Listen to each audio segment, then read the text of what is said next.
Hi people, it's me Anja, my pronouns are she and her, and welcome back to my channel for a new recent reads video.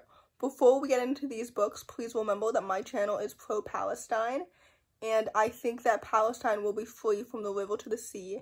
I hope to see Palestinian liberation in my lifetime. So anyway, with that said, today is May 16th, and I have already read 27 books this month, which is absolutely so satisfying and so awesome.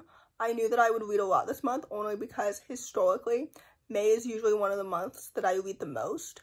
So anyway, the first book on this list is called Lion of the Sky. This story is a middle-grade historical fiction following a young main character who is forced to leave his homeland and become refugees with his family during the British partition of India. This book is absolutely so fantastic and it's so good. First of all, the free verse format makes the story so much more beautiful and more pretty because the writing was so lyrical and so well done. The plot is so intriguing and so engaging. The family dynamics were absolutely so awesome and so well done. The characters are so well developed and so distinct. This story is absolutely so emotional and it's so good. I truly really enjoyed it so much. There needs to be more historical fiction set during this time period because this time period is so underrepresented and it needs to be told more often because I love stories personally about migration and immigration and people becoming displaced and stuff just because first of all, it happens literally so frequently in history in modern day all the time, and second of all, this is maybe a selfish thing to say, but it fuels one of my favorite tropes, which is the fish out of water trope. And third of all, I love reading stories that are about historical fiction that reflect real life. If that makes any sense, maybe on a smaller scale, just because history always repeats itself, sometimes in bigger ways, but also sometimes in smaller ways too. I don't really know if any of that makes any sense, but basically this book is absolutely so fantastic and it's so good, and it was so emotional. I was so emotionally connected from the beginning to the end. Anyway, overall, I rated this book 4 out of 5 stars, and I would definitely highly recommend it. The next book on this list is called Lunar Boy. This story is a middle-grade urban fantasy graphic novel, and it follows a young, queer, transgender main character who's from the moon and finds home in the most unlikely of places, on Earth. This story is absolutely so excellent and it's so well done. First of all, the queer representation is excellent and it's so heartwarming and it's so well done. I love coming-of-age graphic novels. This book might be my favorite graphic novel that I've read this year, which may not say much because I feel like I've read less than 10 graphic novels this year. This entire year, I've only read less than 10 graphic novels for some reason. But anyway, I digress. This book is absolutely so fantastic and it's so good. First of all, the illustrations, actually, I guess this is second of all. Anyway, the illustrations kind of remind me of the art style from Dead End Paranormal Park. You know what I mean? The illustrations are absolutely so pretty, so vibrant, love the colors, they were so bright and vivid. The plot is so engaging and so well done. The characters are so well developed and so distinct. Like I said before, the queer representation is excellent and it felt so normalized and so well done. I love the characters, I love the friendships, the romance is so cute. All of the different platonic dynamics and family dynamics were so well done. This book is absolutely so fantastic and it deserves all the type and so much more. So anyway, with that said, I rated this book 4 out of 5 stars. I would definitely highly recommend it. The next book on this list is called True Love and Other Impossible Odds.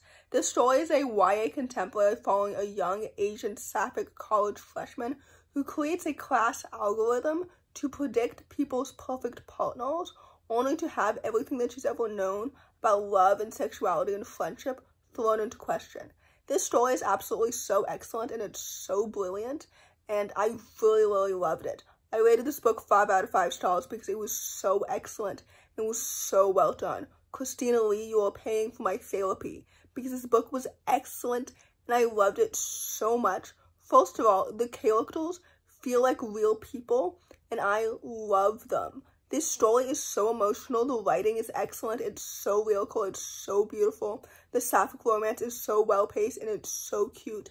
And the chemistry truly felt like so real. I love her friendship so much. I love her family dynamic so much, especially her relationship with her dad and her mom as well. Like, this book is so good.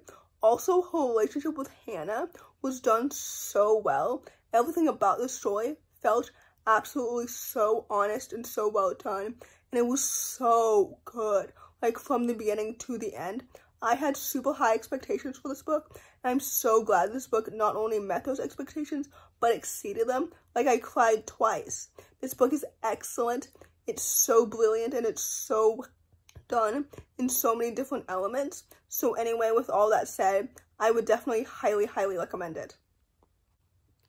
The next book on this list is called Gooseberry. This story is a middle-grade contemporary following a young, non-binary main character who's searching for family. I had really high expectations for this book because Robin Gow has previously written Dear Mothman, which I really enjoyed, and Ode to My First Call, which I also really enjoyed, and they debuted with A Million Quiet Revolutions, which honestly, I used to say was my least favorite of their books, but I think that this book is now my new least favorite, because honestly, I didn't like this book as much as I was really hoping to.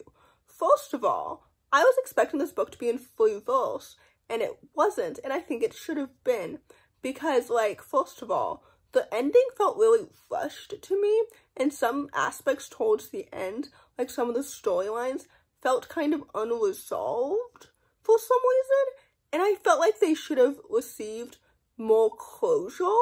The characters were well developed and distinct, though. The representation, especially the queer and neurodivergent representation, was good, and I appreciated, for example, the main character's relationship with their new parents. Like, that was done and well, and it was sweet, and it was heartwarming. I just felt like this book overall needed more development. I don't know if that makes any sense at all, but basically, I rated this book 3 out of 5 stars, so take that as you will. The last book on this list, and certainly not the least, is called Keep It Like a Secret.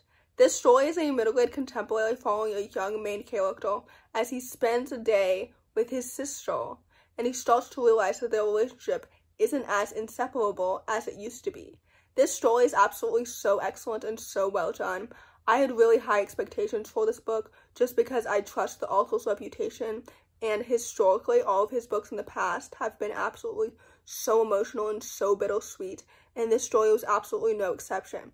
I loved the relationship dynamics so much. I love reading about sibling dynamics so much just because I have siblings and I'm the middle child, so reading about a character who's like the youngest felt so relatable and so well done. Not that I'm the youngest, but I kind of understand, like, watching people in your house, like, fight and being in the middle of it, if that makes any sense. Like, the relationship between his sister and his mom was done so well, and the relationship between him and his sister, or he and his sister, was done so well as well. Like, this book is so excellent. The characters were so well developed and so distinct. The plot is so engaging and so intriguing. I loved the flashbacks. I loved everything about it. This book is so good, and it's so underrated, and it deserves so much more hype. So anyway, with all that said, I rated this book 4 out of 5 stars. I would definitely highly recommend it. So in conclusion, like I mentioned at the beginning of this video, please remember that my channel is pro-Palestine, and I hope to see Palestinian liberation in my lifetime. Palestine will be free from the river to the sea. Second of all, like I mentioned also at the beginning of this video, since I've already read 27 books and today is May 16th, I can guarantee you that by the time that you're watching this video, I have read more books in May, and there have been days in May, so it's safe to say that my May reading month has been absolutely so excellent so far. Anyway, in conclusion, if you enjoy this video, please don't hesitate to give it a big thumbs up. Comment down below the sunflower emoji if you made it all the way to the end of the video. Thanks for watching. Subscribe to my channel if you're new, and I'll see you in my next video. Bye!